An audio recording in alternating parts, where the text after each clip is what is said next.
"Why is that old leech here? We don't have space for you."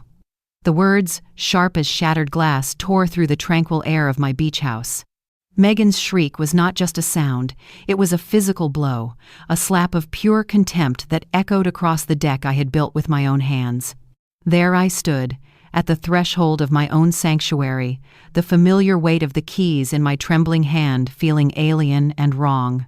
My gaze was fixed on my daughter-in-law, her figure silhouetted against the brilliant morning sun, a dark specter of hostility in my personal paradise. I had arrived early that Friday, just as I had for the past 2 decades. I was anticipating the quiet solitude that had become my ritual, the gentle rhythm of the waves and the salty kiss of the sea breeze. It was meant to be my escape, my refuge from the noise of the city and the slow creep of loneliness that widowhood had left in its wake. Instead of peace, I was met with a scene of utter desecration. My home, my meticulously cared-for haven, had been conquered. It was an invasion. At least 3 cars I had never seen before were parked haphazardly in my gravel driveway, one of them blocking the entrance to the garage. A cacophony of loud, thumping music pulsed from my living room, the bass vibrating through the floorboards beneath my feet. And hanging heavy in the air was the acrid smell of burnt food, a smell that spoke of carelessness and disrespect. My heart sank as I took in the view of my deck. Children, strangers to me, were running wild, their joyous screams a painful counterpoint to the anguish building in my chest. They were kicking a soccer ball against the very same terracotta pots of red geraniums that I had nurtured from seedlings, their vibrant petals now bruised and scattered across the wooden planks. The lawn, which I mowed myself every single Saturday morning, was a trampled wasteland, littered with a constellation of empty beer cans and discarded food wrappers. The wicker chairs, a purchase I had debated for months and finally bought with so much love the previous summer, were buried under a heap of damp towels and soiled clothes. My beautiful garden, each flower planted with intention and tended with a widow's devotion, looked like the aftermath of a battlefield, a party that had spiraled violently out of control. When Megan finally noticed my presence, her face registered no hint of shame, no flicker of embarrassment. On the contrary, she stood her ground in the main doorway, her arms crossed, her posture a defiant declaration of ownership. She was wearing one of my favorite aprons, the one with the hand-embroidered sunflowers, a project I had poured countless hours into more than 10 years ago. It felt like a violation, a deliberate act of appropriation. Her eyes held that familiar coldness, a look I had seen countless times at family dinners, a fleeting glance of disdain when she thought no one was watching, but now there was no pretense. It was out in the open, a naked, unapologetic contempt. "Megan," I began, my voice a strained whisper that barely escaped my constricted chest. I was trying to anchor myself in calmness, to find some rational explanation for this nightmare. "I didn't know you were here." She let out a laugh, a sound so cruel and hollow it seemed to suck the very air from my lungs, leaving me feeling small, insignificant, an intruder in the story of my own life. "Oh, please," she scoffed, waving a dismissive hand. "Robert told us we could use the house whenever we wanted. Besides, we're actually doing something productive with this place. You just come here to potter around and interrupt our family time." As if on cue, a parade of strangers began to emerge from the house, drawn by the confrontation. Her sister, Veronica, appeared with her 2 sullen teenagers. Her gray-haired mother materialized beside her, her eyes raking over me from head to toe as if I were a piece of dirt she had found on her shoe. Then came 3 other people I didn't recognize at all. There was an older man in a garish Hawaiian shirt who I presumed was an uncle, a young woman cradling a baby, and another man who was calmly smoking a cigarette on my balcony, flicking the ash into my beloved rose bushes without a care in the world. They all stared at me, their expressions a uniform blend of annoyance and surprise, as if my presence, in my own home, was the most profound inconvenience they had ever suffered. Megan's mother, a woman I had met only a handful of times, stepped forward, her lips curled into a sneer. "Is this the famous mother-in-law you always talk about?" she asked her daughter, her tone dripping with mockery. "I thought she'd be more imposing. She looks rather plain." The snickers that followed from the others were like 1,000 tiny needles piercing my skin. There I was, 70 years old, dressed in my simple travel clothes, being judged and found wanting by a jury of strangers on my own property. "Where is Robert?" I asked, my voice trembling now, my heart hammering against my ribs like a trapped bird. My son had to be here. He would explain this. This had to be a grotesque misunderstanding. "Robert is at work, as usual," Megan replied, her arms still crossed, a fortress of defiance. "Unlike some people, he has real responsibilities." "Look, Eleanor," she said, using my first name with a familiarity that felt like another insult, "there's simply no room for you here. All the bedrooms are taken. The kitchen is being used to prepare food for everyone, and frankly, your presence will only create unnecessary tension." I was frozen, paralyzed by the sheer audacity of her words. The world seemed to tilt on its axis. She was actually, truly, kicking me out of my own house. The house I had built, brick by agonizing brick, after I was widowed. The house I had worked day and night for years, my fingers raw and calloused from my work as a seamstress, just to pay for it. "Besides," Megan continued, a poisonous smile spreading across her face, "I already spoke with Robert, and we both agreed that this house needs to be used more often. It makes no sense for it to sit empty most of the year while you live all by yourself in the city. We have children who need the space to run and play." Her words were stones, each one a heavy blow against the fragile walls of my composure. 20 years. 20 years of building this home after my husband Daniel passed away. 20 years of scrimping and saving, of paying off every single penny of the mortgage with the money I earned cutting and sewing clothes for other people's families. 20 years of tending to every detail, every plant, every corner of this place that had become more than just a house. It was my sanctuary, my only refuge from a world that had often been unkind. "This house is mine, Megan," I managed to say, my voice sounding weaker than I intended, a pale reflection of the fire raging inside me. "I have the documents. I pay all the bills. I pay the taxes." "Oh, that's enough," she interrupted, her voice rising to a shout. "Always the same story. How it's yours, how you paid for it. Robert is your son, isn't he? What's yours is his, and what's his is mine. That's how normal families operate." The children had stopped their game. The music seemed to have faded. Everyone was watching me, their eyes cold and judgmental, waiting for me to break, waiting for the show to begin. The humiliation burned my cheeks like a fever. But deep within me, in the core of my being where my strength resided, something refused to shatter. It refused to give them the satisfaction. One of the teenagers, who I guessed was Megan's niece, sauntered over, her face a mask of youthful insolence. "Why don't you just go to a hotel or something?" she said, her voice dripping with disdain. "My aunt is right. There's no room for anyone else here." "It's fine, dear," I finally said, summoning a smile from some hidden reserve of strength.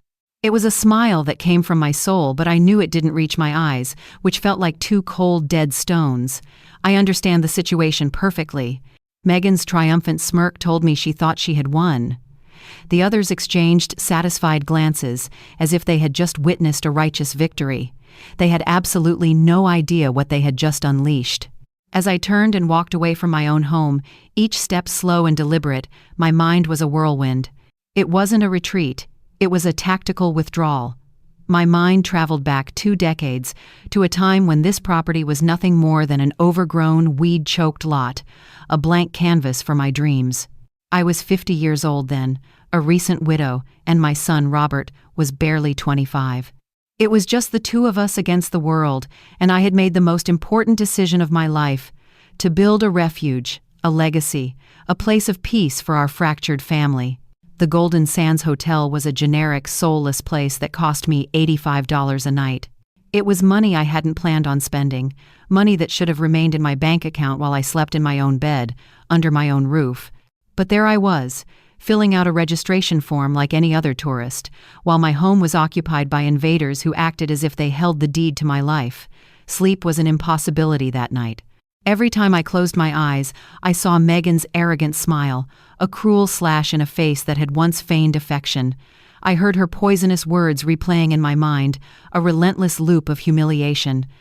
The shame was a physical thing, a burning sensation that started in my gut and spread through my entire body. At 6 o'clock in the morning, I was wide awake, the hotel coffee bitter on my tongue, my mind a whirlwind of strategy. My first instinct was to seek peace, to try and talk things out calmly. Perhaps it had all been a terrible misunderstanding. Perhaps Megan had been under stress, overwhelmed by the presence of her entire family. Perhaps Robert would finally show up and restore order and explain everything with a rational, loving voice. He was my son, after all. He, more than anyone, knew the blood, sweat, and tears that were mixed into the very foundation of that house. I arrived at 8 o'clock, the morning sun casting long shadows across the trampled lawn. I found the front door, my own front door, locked against me. The simple act of having to ring the doorbell of my own house felt like a profound degradation. After a long wait, Veronica, Megan's sister, answered. She was still in her pajamas, her face etched with annoyance. "What do you want now?" she grumbled, not even bothering with a morning greeting. "Good morning, Veronica," I replied, my voice steady, infused with a dignity I didn't feel. "I've come to retrieve some of my personal belongings, and I need to speak with Megan about this situation." "Megan's sleeping," she said dismissively. "And your things aren't here anymore. We put them in bags and moved them to the garage to get them out of the way. My things, in bags, in the garage." The words struck me with the force of a physical blow. It was as if they were trying to erase me, to pack up my existence and tuck it away in a dark corner. "What do you mean my things are in bags?" I asked, my voice trembling with a mixture of disbelief and rage. "This is my house, Veronica. Everything in this house is mine." "Look, lady," she said, her patience clearly wearing thin, "I don't want any trouble." Megan explained the whole situation to me. "Robert gave her permission to use the house, and you two already sorted everything out yesterday. I don't know why you're back here trying to stir up drama." She let me in, but every step I took inside my own home felt like I was trespassing. The smell was the first thing that assaulted me. My house no longer smelled like me, like the faint scent of lavender potpourri and lemon polish I had always used. It smelled of stale cigarette smoke, strange, greasy food, and a cheap, cloying perfume. My living room was a disaster zone, a landscape of deflated air mattresses and clothes strewn everywhere. The antique armchair that I had painstakingly reupholstered was covered in what looked like chocolate stains. The furniture I had chosen with such love and care was in disarray, pushed against the walls to make room for the chaos. When I walked into the kitchen, my heart nearly stopped. My beautiful kitchen, the heart of my home, the space I had designed with dreams of future family meals and holiday gatherings, was utterly wrecked. The stovetop was caked with burnt grease. The sink overflowed with a mountain of dirty dishes that were already beginning to smell sour. And they had used my best pots and pans, the ones I had saved for months to buy, to cook something that had left deep, permanent scorch marks on the bottom. "Where are my china plates?" I asked, my voice a barely audible whisper. The set I had collected piece by piece over the years, saving up for each new edition, the plates I used only on the most special of occasions. "Oh, some of those broke," Veronica said with a careless shrug. "The kids were playing, you know how they are. Megan said they were probably very old anyway." Old. They weren't old. They were cherished. They were a testament to my patience and my love for beautiful things. And now they were broken, discarded, their value dismissed as easily as my own. I climbed the stairs to my master bedroom, my personal sanctuary, the one place in the world where I was supposed to feel completely at peace. The door was ajar, and inside, I found Megan's mother. She was already dressed and was organizing her clothes in my closet, hanging her things on my hangers as if she had lived there her entire life. "Excuse me," I said, my composure stretched to its breaking point. "This is my room." "Oh, don't you worry, dear," she said with a saccharine smile that didn't reach her eyes. "My daughter Megan explained everything. I'll take very good care of your things. See, I even organized your clothes into these bags so they wouldn't get wrinkled." My dresses, my blouses, my shoes, my entire wardrobe was crammed into black plastic garbage bags, shoved into a corner of the room as if it were trash waiting for donation. 2 children I didn't know were sleeping in my bed, their bodies sprawled across my sheets. My favorite pillows, the ones filled with goose down that I had treated myself to after paying off the mortgage, were on the floor, covered in what looked like juice stains. "Ma'am, I need you to get these children out of my bed," I said, my voice now firm, resolute. "Your bed," she scoffed. "Oh, please. Megan told me you wouldn't be using this room anymore. The children need a comfortable place to sleep, not the floor." It was a waking nightmare. In my own home, I was the intruder. My 30 years of work and sacrifice meant nothing. My rights to my own property were dismissed as the whims of a senile old woman. I descended the stairs, my body trembling with an indignation so profound it felt like a physical illness. I found Megan on the terrace, sipping coffee from one of my favorite mugs, the one with the hand-painted bluebird. She was wearing my housecoat, a soft, worn garment that had always brought me comfort. She was talking on the phone, her voice light and cheerful, as if she were the lady of the manor. "Yes, Mom, the house is absolutely beautiful," she chirped. "Don't worry, I've already handled everything. The mother-in-law understands how things are now." She laughed as she spoke, a sound that grated on my raw nerves. My humiliation was her entertainment, a funny story to share with her family. When she saw me, she ended the call and fixed me with a look of pure annoyance. "What are you doing here so early?" she demanded.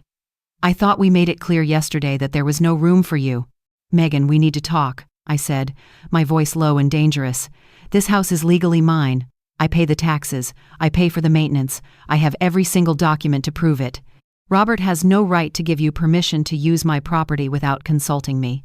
"Oh, please, don't start with your legal drama," she sighed, rolling her eyes. "Robert is your son, isn't he? It's a natural progression. Children inherit from their parents. Besides, we're taking better care of the house than you ever did. Look how full of life it is, how happy it looks." "Happy?" I echoed, my voice incredulous. "You've destroyed my kitchen. You broke my heirloom china. You've put my clothes in garbage bags." "Well, you have a lot of old things that are no longer useful," she retorted, her voice dripping with condescension. "We took the opportunity to do a little spring cleaning for you. We did you a favor." I couldn't believe the audacity. She had invaded my home, destroyed my possessions, and desecrated my memories, and now she had the gall to tell me she had done me a favor. "Where is Robert?" I asked one last time, the question a desperate plea for a reality that no longer existed. "I already told you, he's working," she snapped. "But don't worry, he's completely on board with all of this. In fact, it was his idea. He said it's about time this house was used for something productive instead of sitting empty, waiting for your occasional visits."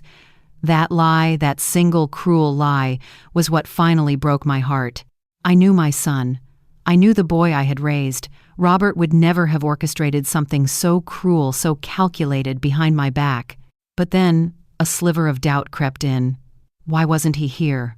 Why wasn't he answering my calls? Why was he allowing his wife to treat me like this? "Megan, I'm going to be very clear with you," I said, my voice now devoid of all emotion, a flat, cold statement of fact. "You have until tomorrow morning to get your entire family out of my house. This situation ends now." She laughed again, that same cruel, dismissive laugh that I was beginning to know all too well. "Or what?" she taunted. "Are you going to call the police? Are you going to sue your own son? Don't be ridiculous, Eleanor. You know you can't do anything to us. We're family." In that moment, I realized she was right about one thing. We were family. But she had forgotten a fundamental rule of the natural world, a rule that governed all families, all packs. You don't attack the matriarch. And she had just attacked the oldest, wisest wolf in the pack. I smiled, a real smile this time, but it was not born of warmth. It was born of cold, hard resolve. "You're right, Megan," I said softly. "We are family, and you're about to find out exactly what that means." That afternoon, I returned to the house under a carefully constructed pretext. I told Megan over the phone that I had forgotten to retrieve some essential heart medication from my bathroom cabinet, a small, believable lie. She let me in with a sigh of reluctance, clearly annoyed by the interruption to the barbecue she was hosting on my deck with her entire extended family. As I slowly climbed the stairs to my bathroom, I used the opportunity to conduct a thorough inspection of the damage they had inflicted upon my home. What I discovered was far worse than I had even imagined. My master bedroom was not just occupied, it had been ransacked. They had moved my antique vanity, scratching the polished wood surface in the process. The mirror was marred with a deep, sharp scratch, as if someone had taken a key to it. And they had used my lingerie drawers to store their dirty underwear, a violation that felt intensely personal and demeaning. The bathroom was a disaster. My white porcelain bathtub, the one I had specially installed because I dreamed of taking long, relaxing baths after endless days of work, was stained with streaks of black hair dye. My hand-embroidered towels were balled up on the floor, damp and reeking of mildew. My personal care products, the expensive creams and lotions I used sparingly, had all vanished, presumably used up by the legion of women in Megan's family. But what truly made my blood run cold was what I found in my secret closet. Behind the main closet in my bedroom, I had a small, hidden space where I kept my most important documents and a few sentimental valuables. It was my private sanctuary within a sanctuary, a place whose existence was known only to me, or so I had thought. The space had been discovered, its sanctity violated. My personal documents were in disarray, some scattered on the floor. The small velvet box that held the jewelry I had inherited from my mother was empty. The property titles to the house were wrinkled and creased, as if someone had been handling them carelessly. But the most alarming discovery was a stack of papers that were not mine. They were legal documents, and they bore the names of Robert and Megan. With hands that trembled uncontrollably, I picked them up and began to read. It was a legal petition, a request to change the ownership of the property. They were attempting to transfer the house into Robert's name, and the justification they provided made me feel sick to my stomach. The document claimed that I, Eleanor Crawford, due to my advanced age and a deteriorated mental condition, was no longer capable of managing valuable properties. Deteriorated mental condition. Me. The woman who had managed her own finances with perfect precision for 70 years. The woman who had built a small fortune from nothing, who was still working part-time as a seamstress to maintain her financial independence. They were trying to have me declared mentally incompetent in order to steal my house. The paper was dated just last week. This was not a spontaneous invasion. It was a premeditated, meticulously planned coup. At the bottom of the stack of papers, I found something that chilled me to the very bone. A real estate appraisal. They had had my beach house appraised, and its value was listed as $300,000, and tucked into the appraisal was a handwritten note, the script unmistakably Megan's. With this money, we can buy a bigger apartment in the city and finally send the kids to that private school. We just need R to sign the final papers, and for the old lady not to cause any trouble. The old lady. That's all I was to them. The old lady who wasn't supposed to cause any trouble while they systematically dismantled my life and stripped me of everything I had ever worked for. I gathered all the documents, the fraudulent petition, the appraisal, the incriminating note, and shoved them into my handbag. This was the evidence I needed. This was the proof that this was not just a family squabble over a vacation home. This was a planned robbery, an elaborate fraud designed to strip me of my life's work, with my own flesh and blood as a willing accomplice. I moved to my bedroom window and looked down at the scene on the terrace.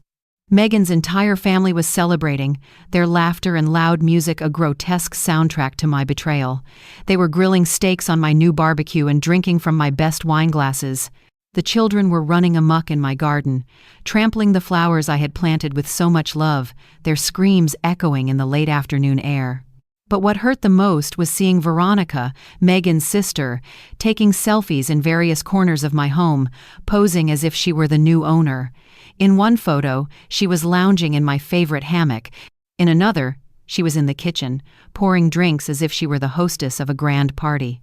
She was uploading them to her social media in real time, with captions like, "Family vacation at our new beach house," and "Blessed with this paradise, our new house."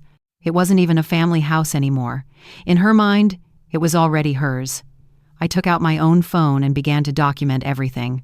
I took photos of the mess, the damage, the stains, the scattered clothes. If this was going to turn into a legal battle, I needed my own evidence. I needed to show the world how they had treated my property, my home, my legacy. As I started down the stairs, I heard Megan's voice again, on the phone. This time she didn't bother to lower her voice when she saw me. "No, Mom, don't worry," she was saying. "The lawyer says it's very easy. Since Robert is an only child, he can claim his inheritance early due to his mother's incapacity, and once the house is in his name, we can do whatever we want with it. Early inheritance due to incapacity. They were trying to declare me legally dead while I was still very much alive. Yeah, we already sent in the fake medical papers," she continued, her voice filled with casual cruelty. "We paid that doctor from the cheap clinic $50 to sign a report saying she has senile dementia. Robert didn't want to at first, but I explained to him that it's for the good of the kids. Fake medical papers. A corrupt doctor. An invented senile dementia report. And my own son, convinced that stripping me of my life's work was for the good of his children. The conversation continued, but I couldn't bear to listen anymore. My world was collapsing, not just because of the betrayal, but because of the sheer sophistication of the deception. They had planned every detail, every lie, every forged document necessary to legally rob me of everything I held dear. I walked out of the house without another word. There was nothing left to say to that woman. Words had lost all meaning. This was no longer a family dispute that could be resolved with heartfelt conversations. This was war. And they had fired the first shot, using the dirtiest, most despicable weapons imaginable, but they had made a fatal mistake. They had underestimated their enemy. They thought Eleanor Crawford was a frail, defenseless old woman who would crumble at the first sign of a legal threat. They didn't know that they were fighting a woman who had built an empire from nothing, a woman who knew the true value of honest work and the unyielding power of justice. Now, it was my turn to plan. On Monday morning, Robert finally appeared. He arrived in his new car, the one he had bought after his recent promotion, and parked it in my driveway as if he had every right to be there. I was waiting for him. I was sitting on the terrace of the hotel across the street, watching my house through a pair of binoculars I had purchased from a sporting goods store. I had spent the entire night awake, poring over the documents I had found, taking meticulous notes, and preparing myself for this moment. I knew Robert would come. He had to. Their entire plan hinged on his signature. I watched as he greeted Megan with a kiss, hugged a few of the strange children running in my garden, and acted as if this was the most normal thing in the world. As if his mother had not been humiliated and thrown out of her own home, as if he were not a key player in an elaborate scheme to steal my property. I waited a full 20 minutes before I made my move. I needed him to feel comfortable, to believe that he was in complete control of the situation. When I rang the doorbell, he was the one who answered. "Mom," he said, his voice laced with a forced cheerfulness, a fake smile plastered on his face. It was the same smile he used as a child when I caught him in a lie about his grades. "How are you?" "Megan told me you stopped by over the weekend." "Megan told you," I repeated slowly, each word carefully measured, a cold, hard stone. "Is that all she told you, Robert?" "Well, yeah," he stammered, his eyes shifting away from mine. "She said there was a small misunderstanding, but that everything is settled now." "I thought we had already talked about this." "Talked about what exactly, Robert?" He started to fidget with his car keys, a nervous habit he had never outgrown. About using the house," he said, his voice barely a whisper. "You know, you come here so rarely, Mom, and Megan's family really needed a place to get together for the holidays." "Oh, I see," I said, my voice dangerously calm. "And did we also talk about having me declared mentally incompetent?" His face went as white as a sheet. "What? What are you talking about?" I took the documents from my bag and held them out to him. "I'm talking about this, Robert, the petition for property transfer due to owner's mental incapacity. Does that ring a bell?" His hands trembled as he took the papers from me. For a fleeting moment I saw the boy I had raised, scared and ashamed. But the moment was shattered when Megan appeared behind him, her face a mask of fury. "What's going on here?" she demanded, her voice sharp and controlling. "Robert, I thought we agreed there was nothing more to discuss." "Megan, she found the papers," he whispered, his voice filled with panic. "What papers?" she asked, feigning an innocence that was almost laughable. "Robert, your mother is just confused again. You know how she gets when she's under stress." "I am not confused, Megan," I said, my voice ringing out with a clarity and strength that surprised even me. "And I am not senile, as the fake medical report you paid $50 for claims." The mask of civility finally dropped from her face, her eyes filled with a pure, undiluted hatred.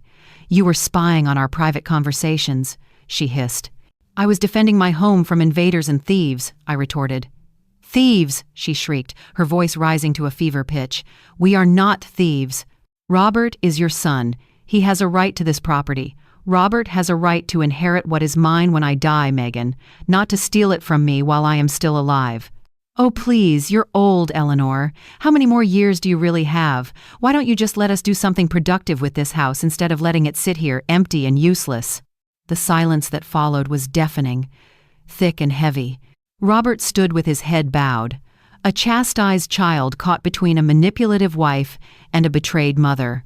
Megan's mother and Veronica had come out onto the terrace, their faces a mixture of curiosity and alarm. The children had stopped playing, their eyes wide as they watched the drama unfold. "Did you really just suggest that my mother should hurry up and die so you can have her house?" Robert finally said, his voice a low growl.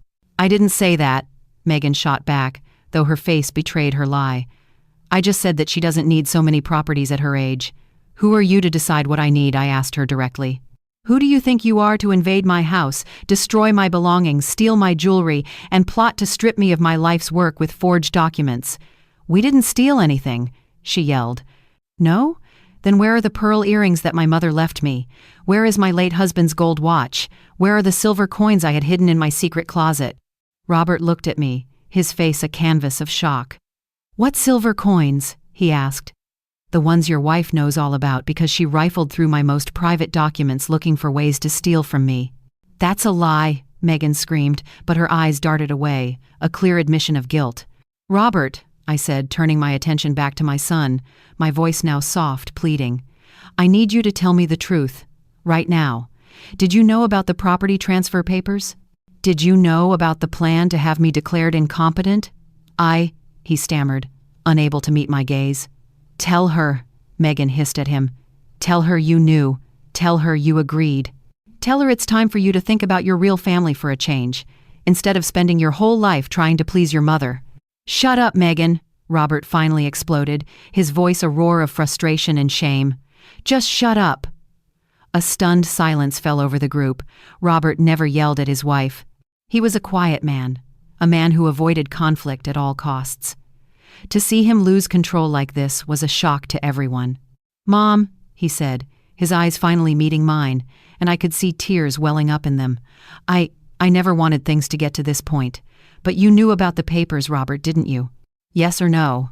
"Yes," he whispered, the word a devastating confirmation of my worst fears. My heart, which I thought had already been broken into 1,000 pieces, somehow found a way to shatter even more. "And the fake medical report," I pressed, my voice relentless. "You knew about that too." "Megan said it was just a formality," he mumbled, his voice barely audible. "That it was something all children have to do when their parents reach a certain age. She said it was to protect you." "Protect me from what, Robert?" From making bad decisions with your money." "What bad decisions?" I demanded. "Spending my own money on my own house for my own vacations?" "No, Mom, but Megan is right. The house is empty most of the time, and we have so many expenses. The kids need... And that's why you decided to rob me instead of just asking for my help." "We're not robbing you," Megan interrupted again, her voice shrill. "We're helping you be more practical with your money. Helping me be practical by forging medical reports, inventing a dementia diagnosis, and invading my home like a pack of thieves?" "That's enough," Megan screamed. "Robert, tell her the truth once and for all. Tell her you've already spoken with the lawyer. Tell her the papers are ready, that all that's missing is your signature to transfer the property. Tell her it's time for you to act like a man instead of a mama's boy." Robert looked at me, his eyes a swirling vortex of shame and pain. "Mom, I'm so sorry. You're asking for my forgiveness, and in the same breath, you're planning to sign the papers that will rob me of my home?" "It's not robbing," he insisted, his voice pleading. It's securing the future of my children. By destroying the present of your mother," I finished for him. He didn't answer. He just stood there, a man torn apart, caught between the venomous whispers of his wife and the silent, heartbreaking gaze of his mother. "It's okay, Robert," I finally said, my voice strangely calm. "I understand now. I know where your loyalties lie." I turned to walk back to my car, my steps heavy with the weight of my grief. But then I stopped and turned back to face them all one last time. "Just one more thing," I said, my voice ringing out across the deck, clear and strong. "You all thought Eleanor Crawford was a defenseless old woman who would give up without a fight. You were wrong. I fought poverty, and I won. I fought widowhood, and I won. I built this property brick by brick when you weren't even a thought in my life. And now, I'm going to fight against you, and I'm going to win this too." The triumphant smile vanished from Megan's face, replaced by a flicker of something I had not seen before. Fear. With what lawyer? She asked, her voice trembling slightly. You don't have the money for a legal battle. I smiled, a slow, deliberate smile that held a world of secrets. Who told you I don't have money, dear? I walked away from my home, my heart broken, but my dignity intact.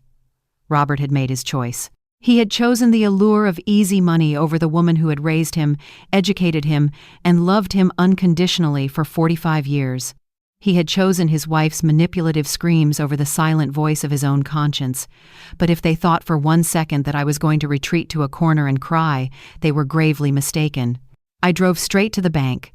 My first move in this war was to assess my arsenal. For the last 20 years, even after the house was fully paid for, I had continued to save with a religious discipline. Every single month, $300 from my pension and the income from my sewing work went into a savings account. I had learned a harsh lesson early in life. Saved money was power. It was security. It was freedom. The bank manager, a kind, professional man named Alex Peterson, had known me for 15 years. He had always treated me with respect, admiring my financial discipline. "Eleanor," he said, greeting me with a warm smile. "How can I help you today?" "I need the exact balance of all my accounts, Alex," I said, my voice firm. "And I need to discuss a rather delicate legal matter." When he pulled up my accounts on his computer screen and turned it towards me, I allowed myself a small, satisfied smile. I had $87,000 in savings, another $23,000 in certificates of deposit, and $12,000 in my checking account. $122,000 in total. Megan had made a catastrophic miscalculation. She thought I was a poor old woman, living off a meager pension. She had no idea that Eleanor Crawford had been a financial fortress all her life, saving every penny to protect herself from exactly this kind of betrayal. "Mr. Peterson," I said, my voice now all business, "I need you to freeze any and all attempts by third parties to access my accounts. And I need an official letter from the bank, on your letterhead, confirming my mental capacity to manage my own finances." "Of course, Eleanor," he said, his face growing serious. "Is there a problem?" "My family," I explained, "is trying to have me declared mentally incompetent in order to seize my assets." His face hardened. "That's a very serious accusation, Eleanor. Do you need a recommendation for a lawyer who specializes in these matters?" "Yes, please," I said. "I do."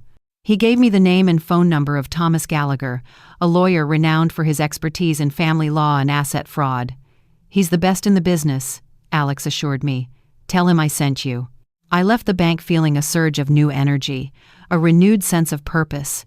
It wasn't just the peace of mind that came from knowing I had the financial resources to defend myself. It was the mental clarity of having a concrete plan of action. I called Thomas Gallagher from the bank's parking lot. His secretary, recognizing the urgency in my voice and the name of Alex Peterson, scheduled an appointment for me that very afternoon. I spent the rest of the morning at a local library, organizing my evidence. I made copies of the fraudulent property transfer papers, the real estate appraisal, and Megan's incriminating note. I printed out the screenshots from Veronica's social media, the ones where she was boasting about her new beach house. I gathered all my legitimate property titles, the mortgage payment receipts, and the insurance documents for my stolen jewelry. By 4 o'clock that afternoon, I was sitting in Thomas Gallagher's elegant office. He was a man in his mid-60s, with a full head of silver hair, intelligent eyes, and a calm, professional demeanor that inspired immediate confidence. "Mrs. Crawford," he began, his voice a soothing baritone, "please tell me everything from the very beginning. Don't omit a single detail." And so I did. I narrated the entire sordid tale, from the moment I arrived at my house to the final, heartbreaking confrontation with my son. He listened patiently, taking detailed notes, his expression unreadable. When I was finished, he looked at me, a glimmer of respect in his eyes. "Do you have the original property documents?" he asked. "Yes, all of them," I replied. "The house is 100% in my name. I paid for every penny of the construction myself, and I have the receipts to prove it. And the doctor who supposedly signed this dementia report, has he ever examined you?" "Never in my life," I said. "I don't even know his name."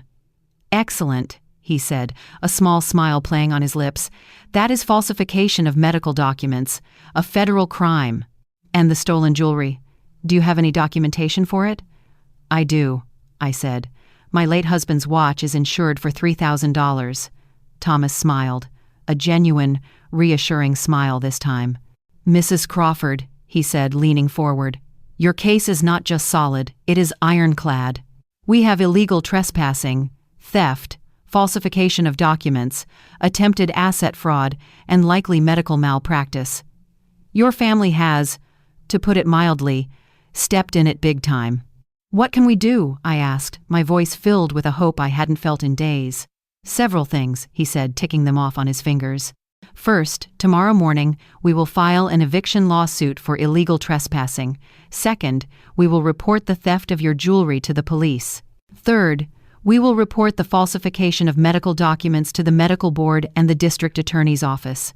And fourth, we will request a restraining order to prevent them from continuing to harass you or use your name fraudulently. How long will all of this take? I asked. The eviction can be immediate, he explained. When a judge sees clear evidence of trespassing, especially when the trespassers have no legal claim to the property, the law acts swiftly. And the cost? My fees are $5,000 for the entire process, he said. Can you manage that? I can pay you today, if you'd like, I replied without hesitation. His smile widened. I like to work with clients who take their legal defense seriously, he said. Mrs. Crawford, your family thought you were a defenseless old woman. They were wrong. You are a prepared woman. I've been preparing to defend myself from the world for 70 years, Mr. Gallagher, I said. I'm not about to stop now. He nodded, his eyes filled with a newfound respect. One last question, he said, his tone serious. Are you prepared to see this through to the end? Because once we set this process in motion, your relationship with your son will likely be damaged beyond repair. I was silent for a moment, my mind filled with images of Robert as a little boy, his hand in mine, his eyes full of love and trust. Then I thought of the man he had become, a coward who had chosen his wife's greed over his mother's love. Mr. Gallagher, I said, my voice firm, resolute, my son betrayed me for money. He tried to have me declared mentally incompetent for money. He stood by and watched as his wife humiliated me. For money. If our relationship is so fragile that it can be shattered by money, then it was never a real relationship to begin with. And if he tries to apologize after he's been caught, it won't count. Apologies that come after the fact are not apologies. They are attempts at damage control. Thomas nodded, a look of understanding on his face. Understood, Mrs. Crawford. We will proceed with the full force of the law. There's one more thing, counselor, I added, a cold fire igniting in my veins. I want them to understand the true cost of their betrayal. I want this lawsuit to be public. I want their friends, their neighbors, their colleagues to know exactly what they did. I want the social cost of their actions to be as high as the legal cost. That can be arranged, he said, a predatory gleam in his eyes. Court records are public, and a case as scandalous as this, well, let's just say the local media will be very interested. I left his office feeling like a different woman. I was no longer Eleanor Crawford, the betrayed and humiliated mother. I was Eleanor Crawford, the warrior, armed with the law and ready for battle. That night, from the sterile quiet of my hotel room, I called my sister Laura in Texas. I told her the whole story, my voice a steady, unemotional narrative of the facts. Eleanor, she gasped, her voice filled with disbelief. I can't believe Robert would do that to you. After everything you've sacrificed for him, it no longer matters what I've sacrificed, Laura, I said. What matters now is what I'm going to get back. Do you need me to come? She asked, her voice filled with concern. No, sister, I said. This is a battle I have to fight alone. I hung up the phone and sat on the edge of the bed, looking out the window at my house across the street. The lights were on, the music was still playing, the party was still in full swing. They were celebrating their victory, oblivious to the storm that was about to break over their heads. I smiled in the darkness. Eleanor Crawford was back in the fight. On Tuesday morning, at precisely 8 o'clock, Thomas Gallagher arrived at my house. He was not alone. He was accompanied by a uniformed police officer and a public notary. I arrived at the exact same time in a taxi, dressed in my best gray suit, my folder of evidence clutched in my hand like a shield. Megan's family was enjoying a leisurely breakfast on my terrace when they saw the legal caravan pull into the driveway. I saw Megan's coffee cup slip from her fingers and shatter on the wooden planks as she recognized the official seal on the police car. "Good morning," Thomas said, his voice a commanding boom that cut through the morning air. "I am attorney Thomas Gallagher, the legal representative of Mrs. Eleanor Crawford, the sole and legitimate owner of this property. We are here to serve an immediate eviction order for illegal trespassing." Megan scrambled up from her chair, her face a mask of panicked disbelief. "What are you talking about?" she stammered. "This is my husband's house. We have a right to be here." "Ma'am," the police officer said, his voice calm but firm. "Do you have any documents that prove your legal right to this property?" My husband is the owner's son," she said, her voice rising in desperation. "He gave me permission. And where is your husband at this moment, ma'am? He's at work." Thomas stepped forward and produced the first set of documents. "I have here the original deed to the property, which is 100% in Mrs. Eleanor Crawford's name. I also have the property tax receipts for the last 5 years, all paid by Mrs. Crawford. And I have this," he said, holding up a document with a flourish, a court-ordered immediate eviction for trespassing without the owner's consent. Megan's mother appeared behind her, her face pale with alarm. "What's going on here?" she demanded. "What's going on?"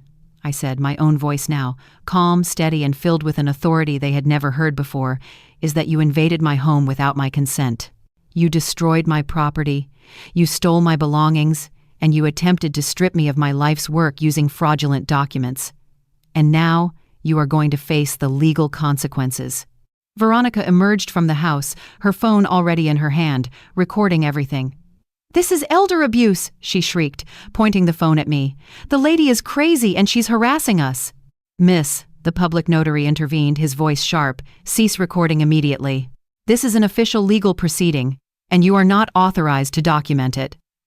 Thomas produced more papers from his briefcase. "I also have here a formal police complaint for the theft of jewelry and other valuables, with a detailed list of all the missing items and their insured values." "We didn't steal anything," Megan yelled, her voice cracking. "Where are the pearl earrings that belonged to Mrs. Crawford's mother?" the police officer asked, his eyes fixed on Megan. I don't know what you're talking about." "And the gold watch that belonged to Mrs. Crawford's late husband, insured for $3,000. Megan was silent, a flush of red creeping up her neck. "Furthermore," Thomas continued, his voice relentless, "we have irrefutable evidence that you falsified medical documents in an attempt to have Mrs. Crawford declared mentally incompetent. This, ma'am, is a federal crime punishable by prison time." "Medical documents?" the officer asked, his interest piqued. "What kind of documents?" I stepped forward and handed him the papers I had found in my secret closet. "A fake report," I explained, "claiming that I have senile dementia, signed by a doctor who has never even met me, paid for with $50 to facilitate the theft of my property." The police officer's eyes scanned the documents, his brow furrowed in a deep frown. "This is very serious, ma'am," he said, his gaze now fixed on Megan with a cold, professional suspicion. "You paid for a fake medical report?" I didn't," she stammered. We just wanted to help her. She's too old to manage so many properties, and that's why you decided to steal her house using fraudulent documents. I finished for her." Just then, Robert's car screeched into the driveway. He jumped out, his face a mask of desperation. Someone had clearly called him and told him about the police presence. "What's going on here?" he asked, his voice breathless.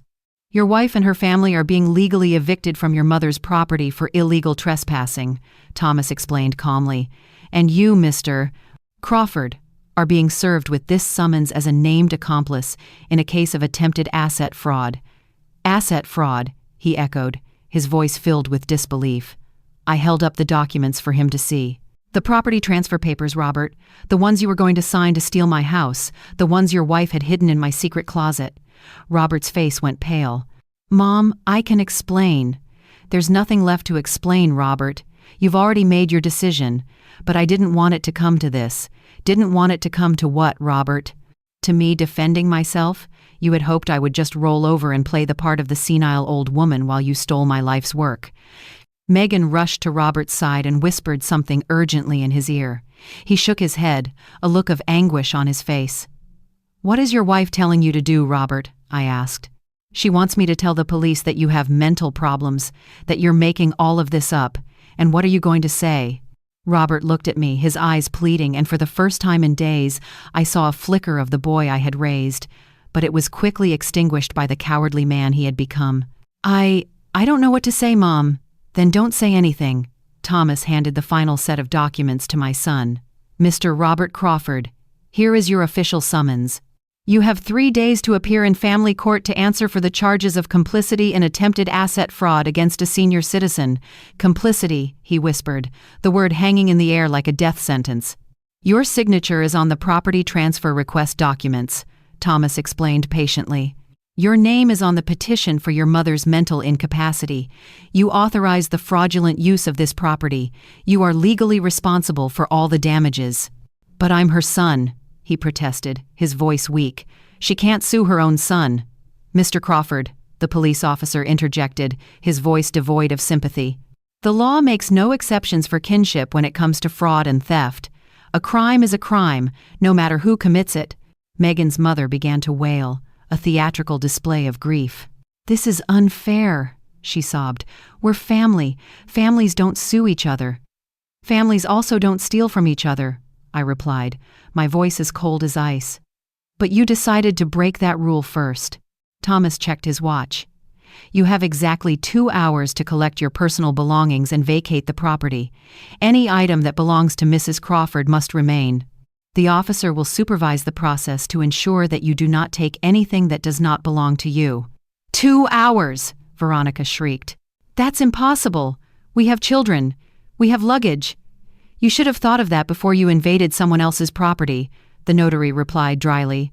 Megan approached me, her eyes filled with tears, but they were not tears of remorse. They were tears of pure, unadulterated rage. "You'll pay for this, Eleanor," she hissed, her voice a venomous whisper. "You will pay dearly for humiliating us like this. Robert, say something. Defend your family." Robert looked at me, his expression a mixture of resentment and defeat. "Mom, are you really going to go through with this?" "Robert, I've already gone through with it. You brought me to this point." "But we're family." "Family." I repeated the word slowly, letting it hang in the air between us. "Does family invade houses? Does family steal jewelry? Does family forge medical documents? Does family humiliate its elders in public? We just you wanted to rob me, Robert, and I want justice." Thomas closed his briefcase with a snap that echoed the finality of the moment. "Ladies and gentlemen, you have 2 hours. The clock is ticking." I stood in my garden, a silent sentinel, as the family I no longer recognized scrambled to erase their presence from my home. The plan they had so carefully constructed to destroy me had crumbled to dust. Eleanor Crawford had counterattacked, and she had won the first battle. The 2 hours that followed were the longest and most satisfying of my life. From the deck of my recovered home, I watched as the invasion they had so meticulously planned disintegrated into a chaotic, undignified retreat. Megan's mother was the first to break down.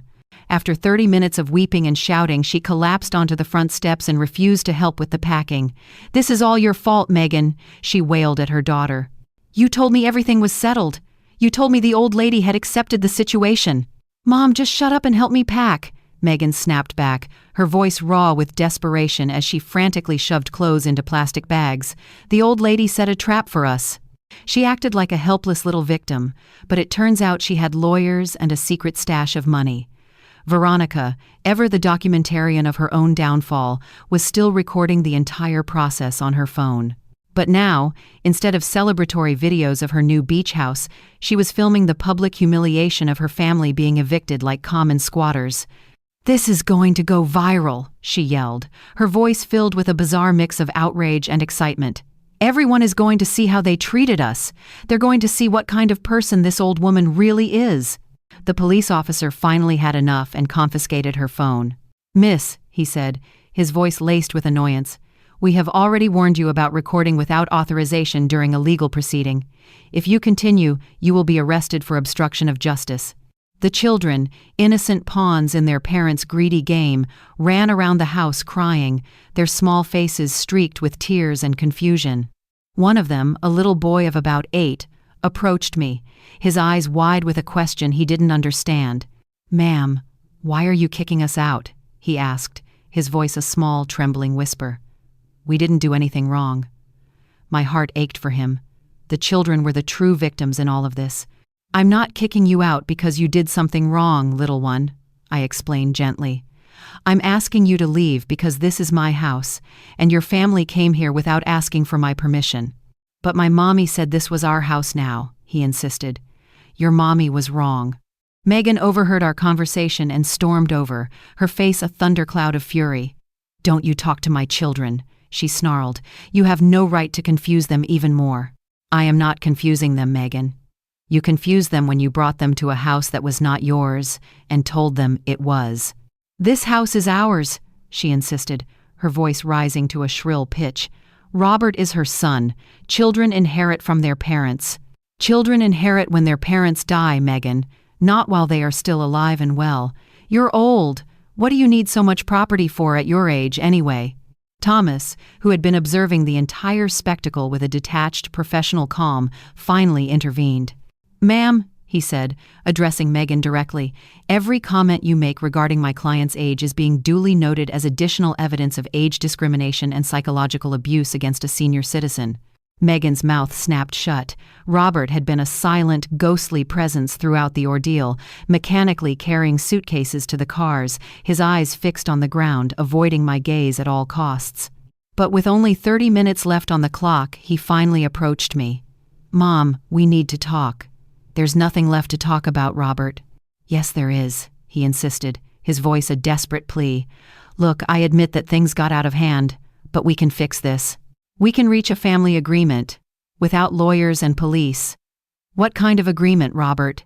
You keep the house, of course, he said, as if he were bestowing upon me a great gift. We accept that it was a mistake to come here without telling you, and in exchange, you drop all the lawsuits. And the stolen jewelry? We'll return everything that was taken by mistake. By mistake, Robert? Do you really think I'm going to believe that someone stole my mother's heirloom jewelry by mistake? Mom, it wasn't stealing, he insisted. It was a misunderstanding. And the fake medical report, was that also a misunderstanding? He was silent. And the petition to have me declared mentally incompetent, was that also a misunderstanding? He remained silent. And publicly humiliating me, calling me a parasite, was that also a misunderstanding? That wasn't me, he mumbled. That was Megan. But you were there, Robert. You stood right there and watched as your wife insulted and humiliated me in my own home. And you didn't say a single word.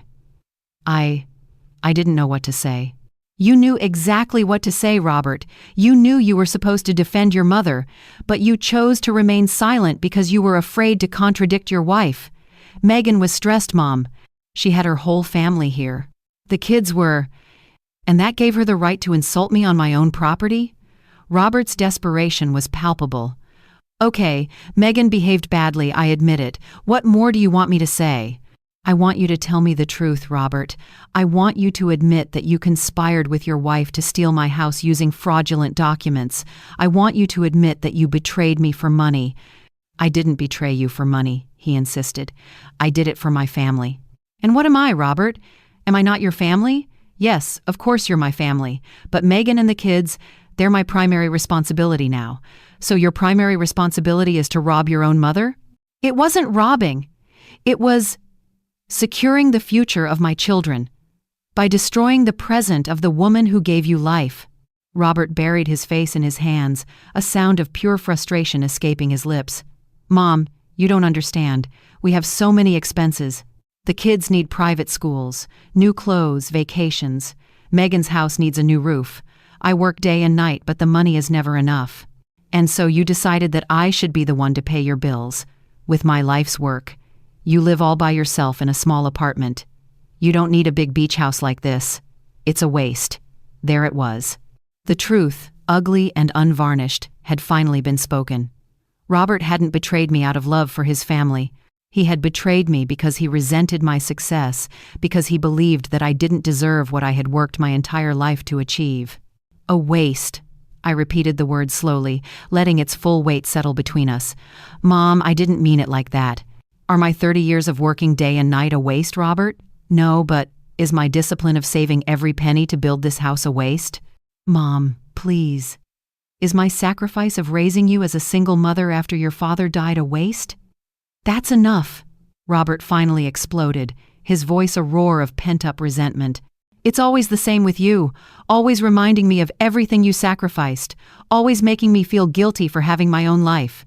The silence that followed was absolute. Even Megan stopped her frantic packing to listen. There's the truth, I said, my voice surprisingly calm. You didn't betray me for money, Robert. You betrayed me because my sacrifices for you became a psychological burden that you could no longer bear. I didn't say that. You didn't have to. You just screamed it. Do you know what the saddest part of all this is, son? I asked him, my voice now soft, filled with a profound and weary sadness. If you had just come to me and asked for help, I would have given it to you. If you had told me you were in financial trouble, we would have found a solution, together. But you chose to conspire behind my back, to humiliate me publicly, and to try and rob me using the law. Why, Robert? Why did you choose the cruelest path imaginable? Because I knew you'd say no. How could you know that, when you never even asked? Because you've always been so controlling with your money, so attached to your life's work.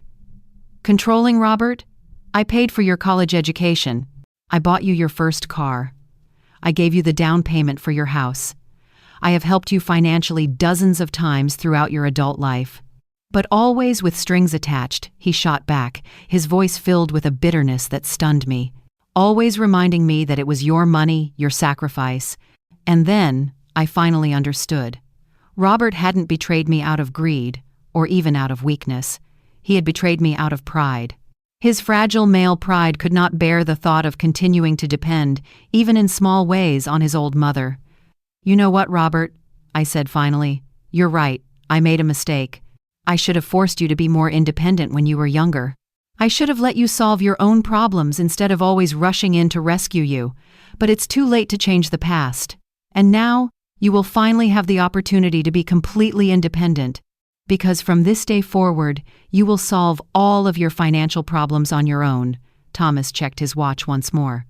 Folks, he announced, his voice ringing with finality, you have 10 minutes. The final exodus was a chaotic scramble of yelling, crying, and recriminations. When they were all finally crammed into their cars, Megan rolled down her window and screamed one last threat at me. This isn't over, you bitter old woman. We're going to appeal. We're going to prove that you're crazy. Go right ahead, I replied calmly. My lawyer will be waiting. The cars sped away, kicking up a cloud of dust in my driveway. Robert was the last to leave. He glanced at me in his rearview mirror, but I had already turned my back. Thomas approached me, his face a mixture of professional satisfaction and personal concern. How are you feeling, Mrs. Crawford? Tired, I answered honestly, but free. Free from the burden of pretending that we were a happy family. Free from the obligation to excuse betrayal with maternal love. Free from the illusion that this could ever be fixed with forgiveness and forgetting. The police officer and the notary said their goodbyes. Thomas handed me the keys to my own house. Mrs. Crawford, he said with a warm smile, your home has been officially recovered.